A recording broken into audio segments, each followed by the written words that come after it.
ಉಡಾಯಿಸೋ ಖಾರ ಬಣ್ಣ ರುಚಿಯನ್ನು ನೀಡುತ್ತದೆ. ಆಚಿ ಮೆಣಸಿನ ಪುಡಿ ಚಿಂದಿ ಉಡಾಯಿಸೋ ಖಾರ ಬಣ್ಣ ರುಚಿ. ವ್ಯಕ್ತಿ ಮೇಲೆ 2-3 ರೌಂಡ್ ಫೈರ್ ಮಾಡಿದ್ದಾರೆ. ಮಾಡಿದಂಥ ಸಂದರ್ಭದಲ್ಲಿ ಒಂದು ಕಾಲಿನ ಭಾಗಕ್ಕೆ ಬಿದ್ದಿದೆ, ಇನ್ನೊಂದು ಆತನ ಬೆನ್ನಿಗೆ ಬಿದ್ದಿರುವಂಥದ್ದು ಕಂಡು ಬಂದಿದೆ. ಇಮಿಡಿಯೇಟಾಗಿ ಅವನು ಅಲ್ಲಿ ಕುಸಿದು ಬಿದ್ದ ತಕ್ಷಣ ಅವನ್ನ ಜೀವ ಉಳಿಸಲಿಕ್ಕೆ KMC ಆಸ್ಪತ್ರೆಗೆ ಶಿಫ್ಟ್ ಮಾಡಿದ್ದಾರೆ. ಶಿಫ್ಟ್ ಮಾಡಿದಂಥ ಸಂದರ್ಭದಲ್ಲಿ ಅಲ್ಲಿ ಆ ವ್ಯಕ್ತಿ ಯಾರು ಆರೋಪಿ ಇದ್ದ ರಿತೇಶ್ ಕುಮಾರ್ ಅನ್ನೋಂಥದ್ದು ಡೆತ್ ಆಗಿದೆ ಅಂತಂದು KMC ವೈದ್ಯರು ಹೇಳಿದ್ದಾರೆ. ಈ ಒಂದು ಘಟನೆಯಲ್ಲಿ PSI ಅನ್ನಪೂರ್ಣ, ಅದೇ ರೀತಿ ನಮ್ಮ ಇಬ್ಬರು ಸಿಬ್ಬಂದಿಗಳು ಯಶವಂತ್ ಮತ್ತು ವೀರೇಶ್ ಅನ್ನುವಂಥ ಇಬ್ಬರು ಸಿಬ್ಬಂದಿಗಳಿಗೂ ಕೂಡ ಪೆಟ್ಟುಗಳಾಗಿದೆ. ಬಟ್ ಅವರು ಔಟ್ ಆಫ್ ಡೇಂಜರ್ ಇದ್ದಾರೆ. ಈಗಾಗಲೇ ಬೆಳಗ್ಗೆ ಒಂದು ಕೊಲೆ ಪ್ರಕರಣವನ್ನು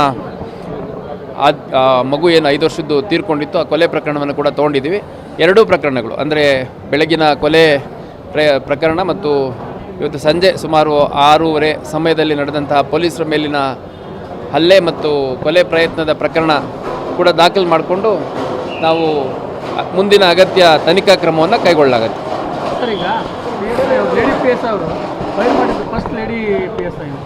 ಇಲ್ಲ ನೋಡಿ, ಈಗ ಭಾಳ ಸ್ಪಷ್ಟವಾಗಿ ನಾನೊಂದು ಮಾತು ಹೇಳಲಿಕ್ಕೆ ಇಷ್ಟಪಡ್ತೇನೆ.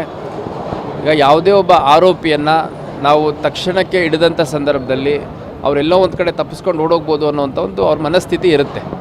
ಆ ಸಂದರ್ಭದಲ್ಲಿ ಈ ವ್ಯಕ್ತಿ ಏನಿದ್ದಾನೆ 4ರಿಂದ 5 ವರ್ಷ ವಯಸ್ಸಿನ ಚಿಕ್ಕ ಮಗುವನ್ನು ಅಪಹರಣ ಮಾಡಿಕೊಂಡು ಅಂದರೆ ಎತ್ಕೊಂಡು ಆ ಮಗುಗೆ ಕೊಲೆ ಮಾಡುವಂಥ ಭಾಳ ಗಂಭೀರ ಪ್ರಕರಣದ ಆರೋಪಿ. ಹಾಗಾಗಿ ಇಂಥ ಗಂಭೀರ ಪ್ರಕರಣದ ಆರೋಪಿಯನ್ನು ಅಷ್ಟು ಸುಲಭವಾಗಿ ತಪ್ಪಿಸ್ಕೊಂಡು ಹೋಗ್ಲಿಕ್ಕೆ ಬಿಡಲಿಕ್ಕೂ ಸಾಧ್ಯ ಆಗಲ್ಲ. ಒಂದು. ಎರಡನೇದು, ಅವನು ನಾನು ಸ್ಥಳದ್ದು ಫೋಟೋಗ್ರಾಫ್ಸ್ ಎಲ್ಲ ಕೆಲವು ತರಿಸ್ಕೊಂಡೆ. ನಾನು ಸ್ಥಳಕ್ಕೆ ವಿಸಿಟ್ ಮಾಡೋಕ್ಕಾಗಿಲ್ಲ.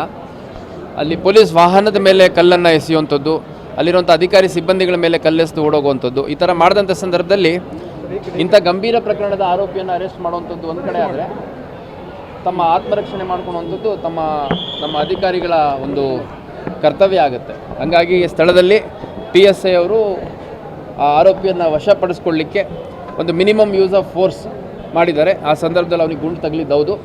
ಹಾಗೂ ಇನ್ನೊಂದು, ಅದು 2 ಕಡೆ ಓಡೋಗ್ಲಿಕ್ಕೆ ಅವಕಾಶ ಇತ್ತಂತೆ. ಇನ್ನೊಂದು ಕಡೆಯಿಂದ ನಮ್ಮ ಅಶೋಕ್ ನಗರ ಇನ್ಸ್ಪೆಕ್ಟ್ರು ಕಿರಣ್ ಕುಮಾರ್ ಅವರು ಕೂಡ ಏರ್ ಫೈರ್ ಮಾಡಿದ್ದಾರೆ ಮತ್ತು ಅವನ್ನ ವಶಪಡಿಸ್ಕೊಳ್ಳಿಕ್ಕೆ ಅವರು ಕೂಡ ಪ್ರಯತ್ನ ಮಾಡಿದ್ದಾರೆ. ಸೊ ಈ ಒಂದು ಕೃತ್ಯದಲ್ಲಿ, ಈ ಒಂದು ಘಟನೆಯಲ್ಲಿ ಅವನ್ನ ಇಮಿಡಿಯೇಟಾಗಿ ಹಾಸ್ಪಿಟ್ಲಿಗೆ ಶಿಫ್ಟ್ ಮಾಡಿ ಅವನ ಜೀವ ಉಳಿಸುವಂಥದ್ದು ಪ್ರಯತ್ನ ಕೂಡ ಮಾಡಿದ್ದಾರೆ. ಅಷ್ಟಾಗಿಯೂ ಅವನು ಮೃತ ಹೊಂದಿದ್ದಾನೆ ಅನ್ನುವಂಥದ್ದು KMC ಡಾಕ್ಟ್ರು ಹೇಳಿದ್ದಾರೆ.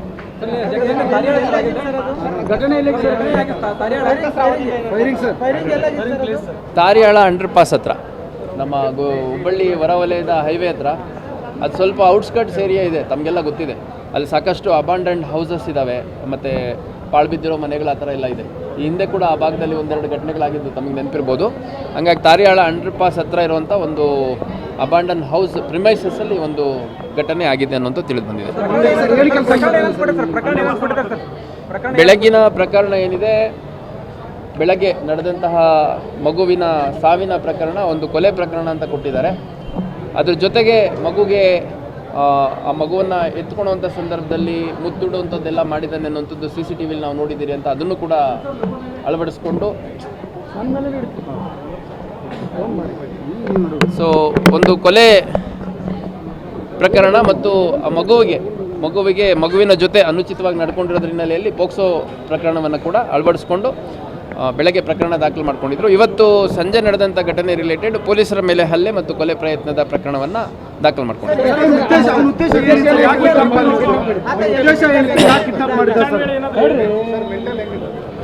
ಈಗ ಆ ವ್ಯಕ್ತಿ ಮೂಲತಃ ಬಿಹಾರದ ಪಟ್ಟಣದವನು ಅಂತ ಹೇಳ್ತಾನೆ. ಅದನ್ನು ನಾವಿನ್ನೂ ಅಸರ್ಟೈನ್ ಮಾಡಬೇಕಾಗಿದೆ. ಅದ್ರ ಜೊತೆಗೆ ದಯವಿಟ್ಟು ಕೇಳಿ, ಅವನ್ನ ಇಂಟ್ರಾಗೇಷನ್ ಮಾಡಿದಂಥ ಸಂದರ್ಭದಲ್ಲಿ ಅವನು ಬಹಳ ಕಡಿಮೆ ಡೀಟೇಲ್ಸನ್ನು ರಿವೀಲ್ ಮಾಡಿದ್ದಾನೆ. ಅಂದರೆ ಎಷ್ಟು ಅವನಿಗೆ ಸೈಂಟಿಫಿಕಲಿ ಇಂಟ್ರಾಗೇಟ್ ಮಾಡಿದರೂ ಕೂಡ ಯಾವುದು ಹೆಚ್ಚು ಮಾಹಿತಿಯನ್ನು ಅವನು ಶೇರ್ ಮಾಡಿಲ್ಲ. ಅದ್ರ ಮೇರೆಗೆ ಅವನು ಎಲ್ಲಿದ್ದ ಅನ್ನುವಂಥದ್ದು ಕೇಳಿದಾಗ ಈಗ ತಾರಿಯಾಳ್ ಕ್ರಾಸ್ ಅಂಡರ್ಪಾಸ್ ಹತ್ರ ಇದ್ದೆ ಅಂತಂದು ಹೇಳಿದ್ದಾನೆ. ಅಲ್ಲಿ ಹೋದಂಥ ಸಂದರ್ಭದಲ್ಲಿ ಘಟನೆ ಆಗಿದೆ. ಈಗ ಆ ವ್ಯಕ್ತಿ ಯಾರು ಏನು ಅಂತ ಇನ್ನೂ ನಾವು ಹೆಚ್ಚುವರಿ ಮಾಹಿತಿಯನ್ನು ಕಲೆ ಹಾಕುವಂಥ ಕೆಲಸವನ್ನು ಮಾಡಲಾಗುತ್ತೆ. ಆಮೇಲೆ ಬೇರೆ ಬೇರೆ